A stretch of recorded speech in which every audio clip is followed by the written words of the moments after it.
Kamarie Holland. A 5-year-old girl whose smile could light up a room. One look at her could fill your heart with joy. That was until she was sold to a true monster for a night of pleasure by the one person whose only job it was to protect her. This is Night Owl.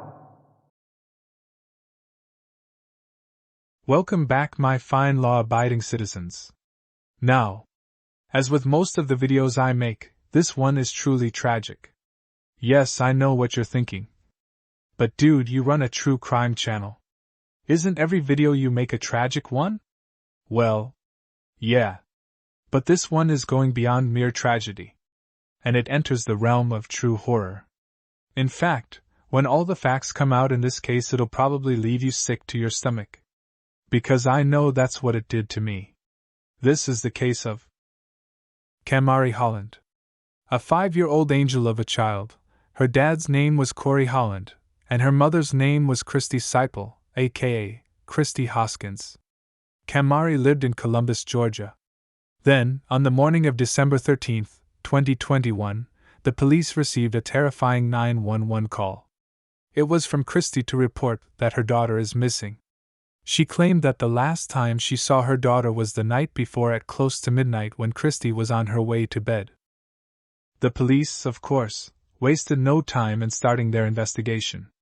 And by the end of the 13th, they already arrested a suspect. One Jeffrey Williams. On the same day they picked up Jeffrey, their investigation led them to a house that Jeffrey at one time lived in Phoenix City, Alabama. At the time it was abandoned. Shortly after arriving there to conduct their search, they discovered the body of 5-year-old Kamarie Holland. During the police investigation, they discovered exactly what happened to this sweet, sweet child. I should warn you that, even though it's been dumbed down for YouTube, from here on in it's gonna get kind of disgusting.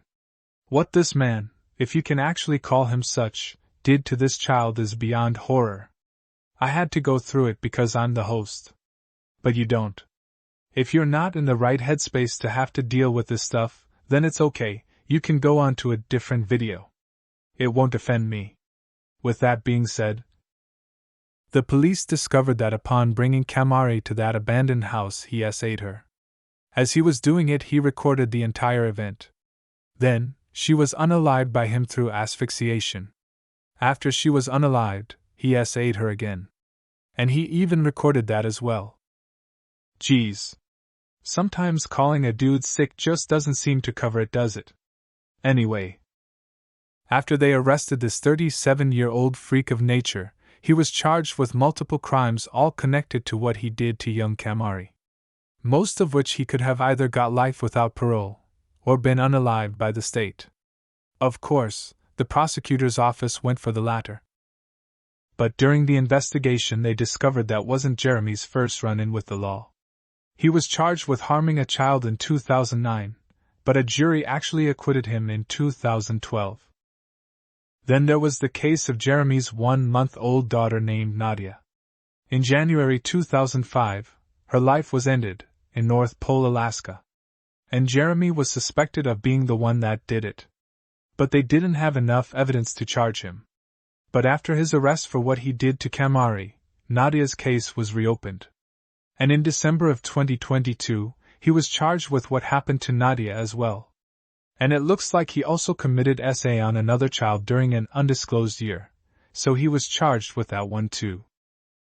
Before the trial for what he did to Kamarie, he was put on a self-unaliving watch. Yes, I know that's not what it's called, but I really don't think YouTube will allow me to get away with what it's actually called. Anyway, Jeremy actually petitioned the court to be taken off that watch. His motion was denied. Wow. Dude, you're a coward right to the bitter end, aren't you? On March 13, 2024, just before his trial in regard to what he did to Kamarie, Jeffrey actually pled guilty. But there was a bit of a problem with that. According to Alabama law, regardless if you plead guilty or not, he still had to have a jury trial to determine his guilt. Jeffrey was actually asked why he pled guilty when he knew full well a conviction could actually lead to a date with the Reaper. And he said that he just wanted to expedite things. But what's weird is the fact that even though he said that he wanted to expedite things, that didn't stop him from trying to delay things either. I mean, according to the news I watched, he kept firing his lawyers. He even, at one point, wanted to represent himself. Dude, are you nuts? I mean, we're not talking about a parking ticket here. We're talking about a trial that could end up with the state unaliving you. For something like that, you need all the legal expertise you can get. Anyway, jury selection for his trial was on April 8, 2024, and the trial began on the same day. Gee. It sounds like to me the court wanted to expedite things too. Once the jury had been selected, the first thing they had to do was to view the recordings that Jeffrey made of the acts he committed. Oh my God! Imagine being on the jury and having the first official duty you have to do is watching that crap. I know it's evidence. But damn! During his trial it came out that one of the reasons he confessed to the crimes was that he wanted to get right with God in case the state decided to unalive him.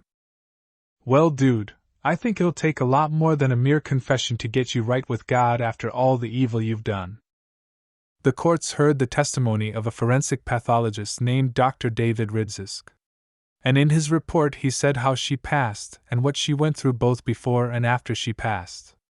And he also revealed the results of the toxicology report, which indicated that Jeffrey put some stuff in her system that was probably meant to keep her compliant. In the end, his trial lasted about 3 days, and he was pretty much found guilty on everything that he was charged with. That includes 4 counts of unaliving someone, as well as all the SAs he committed. Of course, before sentencing was handed out, the court got to hear the victim impact statements. Kamarie Holland, Kamarie's father, got to read his first, in which he stated that the guy did not deserve to live. He also got to read his eldest daughter's statement, in which she stated that her sister was so sweet and caring. In another letter which was presented to the court, this one was from the victim's grandmother, in it she stated that her granddaughter would never have a prom, graduation, or wedding after her life was callously taken by Williams. She went on to call Jeffrey a, and I quote, immature, demonic, selfish, godless person. Well, she's not wrong. They also had one read by Jeffrey's ex-wife, that's the mother of the 1-month-old that Jeffrey unalived. In it she slammed him for being such a vile and evil man that he was able to unalive their 1-month-old daughter as well as another family's daughter. And that all he did was constantly causing pain and suffering to defenseless people. They also had a statement from one of his surviving victims. At the time of the trial she was 23 years old, but she was victimized by Jeffrey back when she was 4 years old. In her statement she called Jeffrey a monster. On April 15, 2024, the court passed down its sentence. And what a sentence it was. Jeffrey Williams received 4 D sentences. Holy crap. 4 of them? How many times can you unalive someone? At any rate, keep in mind that this is a sentence that can take decades to be carried out. In fact, while I was researching this case, I came across the name of this one guy named Tommy Arthur. He had been on D-Row since 1982 and his sentence was finally carried out in 2017. What? Were they waiting for Mother Nature to do their job for them? Anyway. Now, at first Jeffrey was appealing the court's decision, but then he decided to go in front of a court and waive all his rights to any further appeals, in order to have his sentence carried out sooner than later. I guess he's still trying to expedite things, isn't he? Now, I'd like to say that's it. Video done. Fade to black. I'd like to say that. But I can't. And why? Well, Jeffrey was not the only one charged with extinguishing the light of this sweet little angel. And who was his co-defendant? None other than Christy Seipel. That's right. Kamarie's mom. And how was she involved in this tragic event? Well, remember when I said she placed a call to 911 to report her daughter was missing? Well, that part was true. I mean, she was indeed missing at that time. But what she didn't tell the operator was the circumstances that led up to Kamarie disappearing. It seems that the night before Jeffrey did what he did, he asked Christie, whom he was in an intimate relationship with, if it would be okay if he had his way with her daughter. Did she say not a chance? No. Did she say no way, get out of my house, you disgusting freak you? Nope. She said yes. For a price, of course. Initially, she said $2,500. But I guess he thought that was too rich for his blood, so she lowered the asking price to $1,300. To this price he agreed. And it was the night after this discussion that Jeffrey took sweet Kamarie to that abandoned house where he did what he did. But do you know what's really callous? Before it was revealed how involved Christie was in what happened to Kamarie, she did an interview. In this interview, she's playing the part of a mournful and heartbroken mother, talking about how her daughter was such an essential part of her life, and how she can't process what happened to her. Lady, you are so full of BS that I think I can smell it from here. What happened to your daughter you didn't only not prevent, but you encouraged it. You are not a mother. You're nothing more than an incubator. And I pray you never reproduce again. In fact, I believe she had other kids, a couple of sons. And I sincerely hope she never sees them again. Anyway. She was taken into custody December 28, 2021. She was charged with multiple crimes, such as unaliving Kamarie and S.A.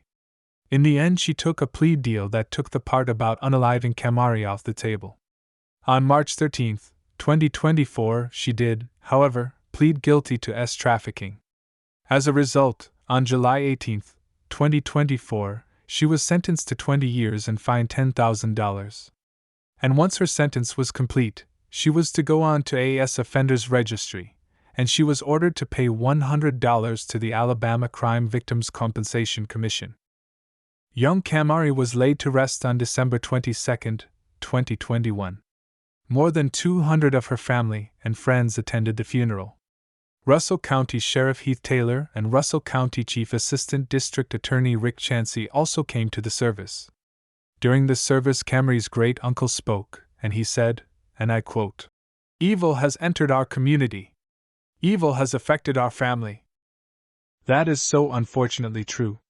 In fact, an evil such as this can taint a family for generations to come.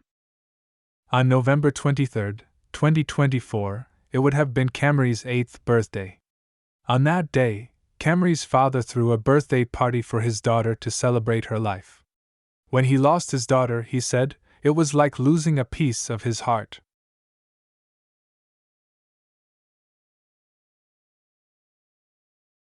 Well, with that I think we'll end our video.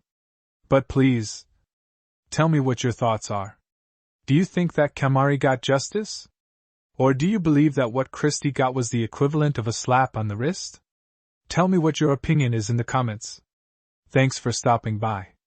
But before you go, please, if you liked our content, then please don't forget to hit like, subscribe, and share. It'll really help me with those pesky algorithms. And remember, be you good or be you wicked, everyone deserves justice. Good night.